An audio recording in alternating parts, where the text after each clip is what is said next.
श्री स्वामी समर्थ. स्वागत आहे तुमचं माझ्या YouTube चॅनलवरती. आजचा दिवस तुम्हाला खूप छान, सुखाचा, समाधानाचा जाऊ देत. हीच मी स्वामींच्या चरणी प्रार्थना करते आणि आजच्या या नवीन व्हिडिओला सुरुवात करते. हिंदू धर्मात दर अमावस्येला अनन्यसाधारण महत्त्व आहे.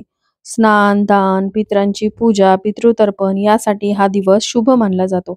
असे केल्याने व्यक्तीला पुण्यफळ मिळते असे मानले जाते. या दिवशी चंद्रदेवाचीही पूजा केली जाते. मान्यतेनुसार या महिन्यातील दर अमावस्येच्या दिवशी चंद्राची पूजा केल्यास साधकाला इच्छित फळ मिळते अशी मान्यता आहे.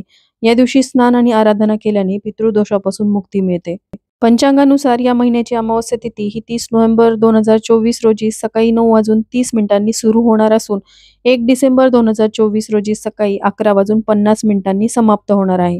त्यामुळे उदय तिथीनुसार अमावस्या रविवार 1 डिसेंबर रोजी साजरी केली जात आहे.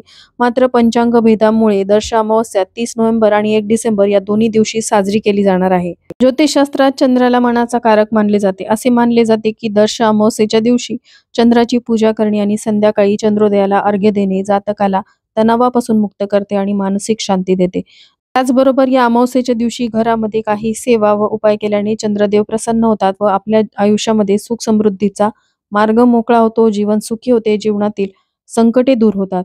आज या व्हिडिओमध्ये एक अतिशय प्रभावी उपाय मी शेअर करणार आहे. या उपायामध्ये उद्या शनिवारी आलेल्या दर अमावस्येच्या दिवशी आईने मुलांवरून ही एक वस्तू उतरून टाकायची आहे. ही वस्तू मुलांवरून उतरून टाकल्याने मुलांचे सर्व दोष, त्यांच्या मार्गात येणाऱ्या सर्व अडचणी दूर होतील आणि त्यांची प्रत्येक क्षेत्रामध्ये प्रगती व्हायला लागेल. तर हा उपाय कशा प्रकारे करायचा आहे, मुलांवरून जी वस्तू उतरून टाकलेली आहे, नंतर त्या वस्तूचं काय करायचं ही संपूर्ण माहिती जाणून घ्यायची असेल तर व्हिडिओ स्किप न करता शेवटपर्यंत बघा. चॅनलवरती पहिल्यांदा आला असाल तर नक्की सबस्क्राईब करा आणि असेच नवनवीन माहितीपूर्ण व्हिडिओ बघण्यासाठी बेल आयकॉनलाही क्लिक करा. त्यामुळे जेव्हाही मी नवीन व्हिडिओ अपलोड करेल तेव्हा त्याचं नोटिफिकेशन सर्वात आधी तुम्हाला मिळेल आणि तुम्ही एक पण व्हिडिओ मिस करणार नाही. पहा, ही अमावस्या शनिवार आणि रविवार 2 दिवस आल्याने आज या व्हिडिओमध्ये 2 प्रभावी उपाय मी शेअर करणार आहे. दोन्हीपैकी कोणताही एक उपाय तुम्ही तुमच्या मुलांसाठी करू शकता. त्याचबरोबर तुमची मुलं तुमच्या जवळ राहत नसतील, हॉस्टेलला किंवा परदेशात राहत असतील, तर अशा वेळेस आईने मुलांसाठी हा उपाय कसा करावा हे देखील मी पुढे शेअर करणार आहे.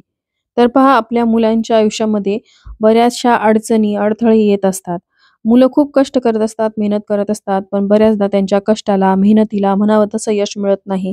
स्पर्धात्मक परीक्षेमध्ये म्हणा किंवा त्यांना हवं तसं करिअरची इच्छा असते.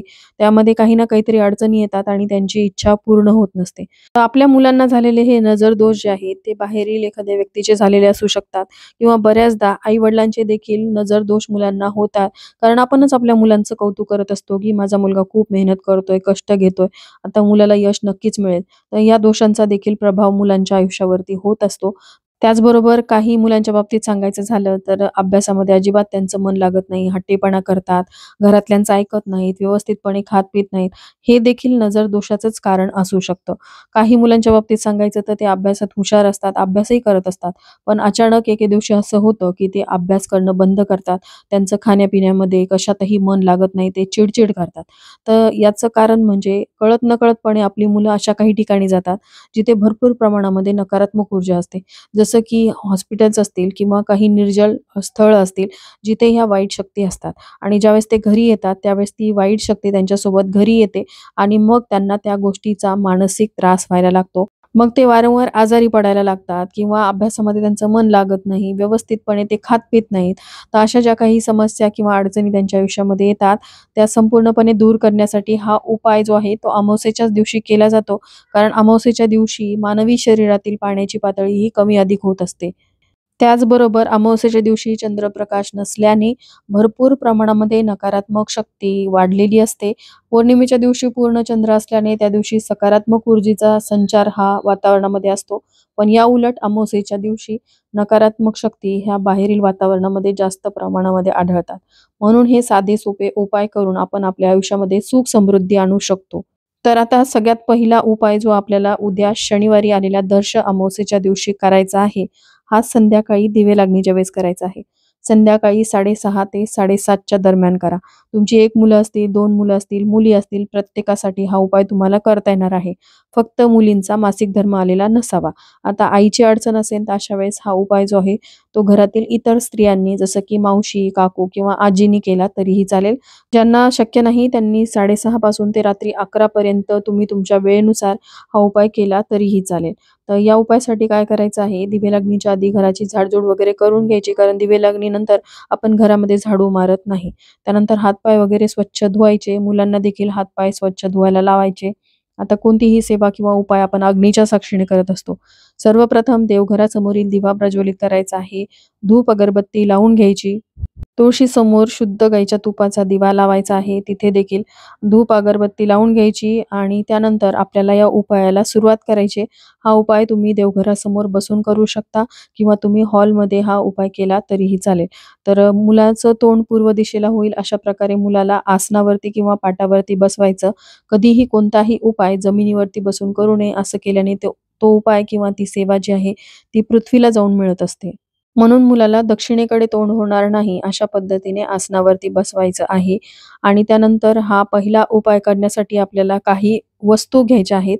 या सर्व वस्तू बऱ्यापैकी आपल्या घरामध्ये असतातच. एखादी वस्तू तुमच्या घरात नसेल तर ती तुम्ही विकत आणू शकता. तर सगळ्यात पहिली जी वस्तू आपल्याला या उपायासाठी घ्यायची आहे ती म्हणजे खडेमीठ. खडेमीठ जे आहे ते समुद्र मंथनातून प्रकट झालेलं आहे. खडेमिठाला देवी लक्ष्मीचा भाऊ मानलं जातं. सोबतच आपल्या आयुष्यात असलेली नकारात्मक ऊर्जा दूर करण्यासाठी खडेमीठ हे अतिशय प्रभावी मानलं जातं. त्यामुळे तुम्हाला थोडंसं खडेमीठ घ्यायचं आहे. खडेमिठानंतरची दुसरी वस्तू जी अतिशय प्रभावी आहे ती म्हणजे आपल्याला लाल रंगाच्या सुकलेल्या देठासहित मिरच्या घ्यायच्या आहेत. 4 ते 5 या संख्येने घ्यायच्या आहेत आणि त्यासोबतच आपल्याला मुलांच्या भोवती असलेली नकारात्मकता दूर करण्यासाठी आपल्या स्वयंपाकघरातील काळी मोहरी किंवा पिवळी मोहरी जर तुमच्या घरामध्ये असेल तर ती चिमूटभर घ्यायची.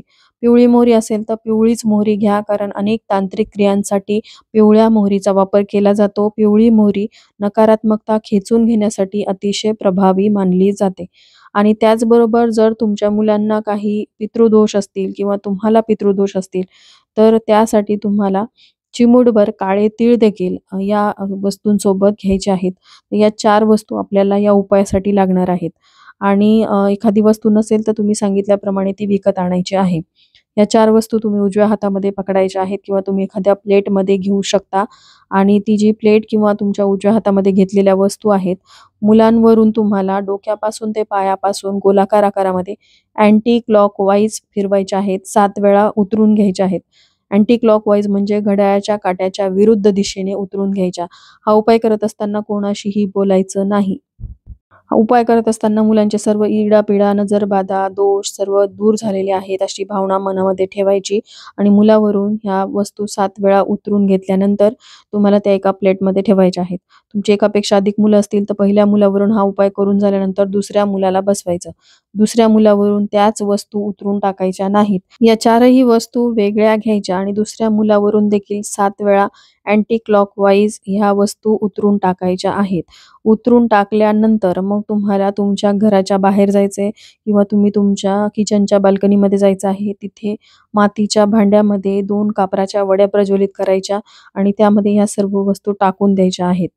पूर्वीच्या काळामध्ये चुली असायच्या, चुलीमध्ये ह्या सर्व वस्तू टाकून दिल्या जायच्या. पण आत्ताच्या काळामध्ये चूल नसल्याने आपल्याला हा उपाय अशा प्रकारे करायचा आहे. सर्व वस्तू जळून गेल्यानंतर यामध्ये जी रक्षा तयार होईल, ती रक्षा तुम्हाला एखाद्या झाडाच्या मुळाशी टाकून द्यायची आहे. पण अशा ठिकाणी टाका जिथून ती कोणाच्या पायाकडून ओलांडली जाणार नाही. जर मुलं तुमच्या जवळ राहत नसतील तर अशा वेळेस तुम्ही मुलांना व्हिडिओ कॉल करायचा आहे किंवा मुलांच्या फोटोवरून या सर्व वस्तू उतरून घ्यायच्या आहेत आणि असाच हा उपाय तुम्हाला मुलांसाठी करायचा आहे.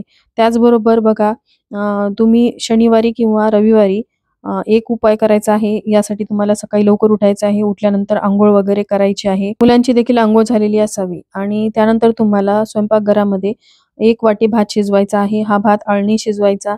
भात शिजवल्यानंतर तो एका वाटीमध्ये काढायचा आणि त्या वाटीला तुम्हाला पेपरवरती पालथं करायचं आहे. तो पेपर जो आहे एका प्लेटमध्ये तुम्हाला घ्यायचा आहे आणि या प्लेटसहित तो भात जो आहे तो मुलांवरून गोलाकार आकारामध्ये डोक्यापासून ते पायापासून 7 वेळा उतरून घ्यायचा आहे. उतरून घेत असताना कोणाशीही बोलायचं नाही. तो भात घेऊन थेट तुम्हाला तुमच्या टेरेसवरती किंवा तुमच्या बाल्कनीमध्ये जायचं आहे आणि तिथे हा भात दक्षिणेकडे ठेवून द्यायचा आहे. तिथे येणारे पक्षी वगैरे हा भात खाऊन घेतील आणि तुमच्या मुलाची नजर जी आहे ती निघून जाईल. जर तुमची 2 मुलं असतील तर या भाताचे 2 भाग करायचे आणि वेगवेगळा भात जो आहे तो मुलांवरून 7-7 वेळा उतरून घ्यायचा आहे. हा उपाय दर अमावास्येच्याच दिवशी केला जातो. त्यामुळे प्रत्येक आईने हा उपाय जो आहे तो करावा. दुपारी 12च्या आतच तुम्हाला हा उपाय करायचा असतो. इतर वेळेस हा उपाय तुम्हाला दिवसभरामध्ये चालत नाही.